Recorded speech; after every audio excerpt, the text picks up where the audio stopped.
नमस्कार दोस्तों, स्वागत है आप सभी का। दोस्तों, महाकाल लोक बनने के बाद में उज्जैन जंक्शन यानी कि महाकाल नगरी पर आवागमन भक्तों का काफ़ी बढ़ गया है। इसके साथ साथ प्रतिदिन आने वाले यात्रियों को भी काफ़ी परेशानियों का सामना करना पड़ता है। वजह है कि सीमित ट्रेनें उपलब्ध हैं और भीड़ प्रतिदिन बढ़ती जा रही है। इसी को देखते हुए विभिन्न अवसरों पर रेलवे प्रशासन लोकल कनेक्टिविटी के हिसाब से ट्रेनें तो चला देता है, लेकिन वह भी नाकाफ़ी साबित होती है।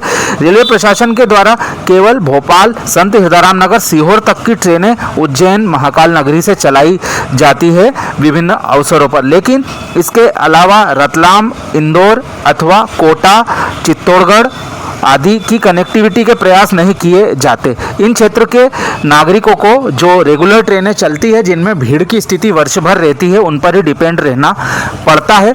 इसी को देखते हुए विभिन्न अवसरों पर विभिन्न ट्रेनों के प्रस्ताव रेलवे मंडल अपने अपने जोनों के मार्फत विभिन्न जोनों को, डिवीजनों को भेजते हैं। वहाँ से यह प्रस्ताव आगे रेलवे बोर्ड स्तर पर भेजे जाते, लेकिन इनमें से कुछ ही प्रस्तावों को हरी झंडी मिल पाती है। आज ऐसे ही एक महत्वपूर्ण प्रस्ताव के बारे में हम चर्चा कर रहे हैं।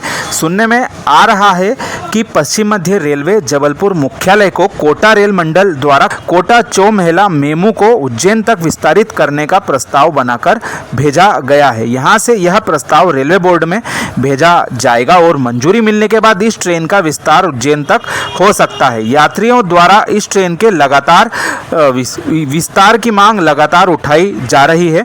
साथ ही कोटा नागदा मेमू को भी रतलाम अथवा उज्जैन तक बढ़ाने, साथ ही कोटा नागदा के बीच में नई इंटरसिटी ट्रेन शाम के वक्त चलाने, साथ ही कोटा सिरसा ट्रेन को इंदौर तक विस्तारित करने की मांग भी लंबे समय से क्षेत्रीय नागरिकों के द्वारा की जा रही है, लेकिन रेलवे प्रशासन के द्वारा उसके बारे में कोई सकारात्मक पहल नहीं की गई।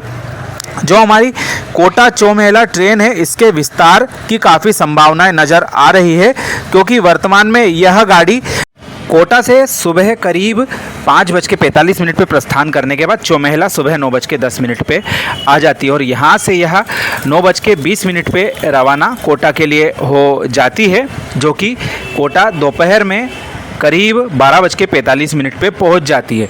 तो इस गाड़ी को आगे उज्जैन तक विस्तारित करने के बारे में विचार बनाया जा रहा है।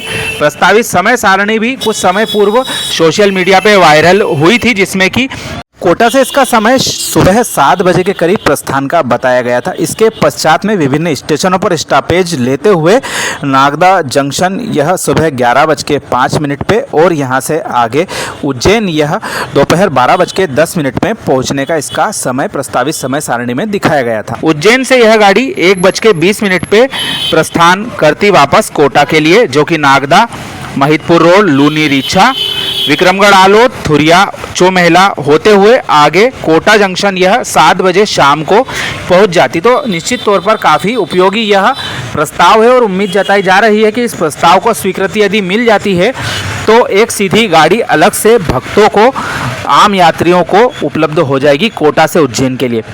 क्योंकि जैसा कि हमने बताया, जो वर्तमान में साप्ताहिक गाड़ियां लंबी दूरी की चलती हैं, उन सभी में पैर धरने की भी जगह आम यात्रियों को नहीं मिलती है और ऐसा ही कुछ जो रेगुलर गाड़ियां विभिन्न डेस्टिनेशन के लिए चलती हैं, उनमें भी यही हाल है। तो एक डेडिकेटेड ट्रेन कोटा से उज्जैन के बीच में इस समय सारणी पर यदि चलाई जाती है तो निश्चित तौर पर काफ़ी फ़ायदा आम जन के साथ साथ महाकाल लोक के दर्शन को आने वाले आम यात्रियों को भी मिल सकता है। अब गेंद जो है हमारी रेलवे बोर्ड के पाले में है कि वह इस समय सारणी पर ट्रेन का संचालन करती है अथवा नहीं, क्योंकि सुनने में यह आ रहा था कि जो उज्जैन से नागदा के बीच में मेंटेनेंस कॉरिडोर ब्लॉक लिया जाता है, वह लगभग इसी समय पर लिया जाता है। ऐसे में इस गाड़ी का संचालन किस तरह से किया जाएगा, क्या कॉरिडोर ब्लॉक का समय कुछ एडजस्ट किया जाए ताकि जो ये महत्वपूर्ण कनेक्टिविटी है यह उपलब्ध हो सके। पश्चिम रेलवे के द्वारा कई महत्वपूर्ण ट्रेनों के संचालन में यह कॉरिडोर ब्लॉक बाधा बना हुआ है। इसी की वजह से विभिन्न क्षेत्रों में दोपहर के वक्त ट्रेनों की कनेक्टिविटी उपलब्ध नहीं हो पाती है और कई ट्रेनों को विभिन्न स्टेशनों पर स्टॉपेज भी इसी की वजह से नहीं मिल पाते हैं।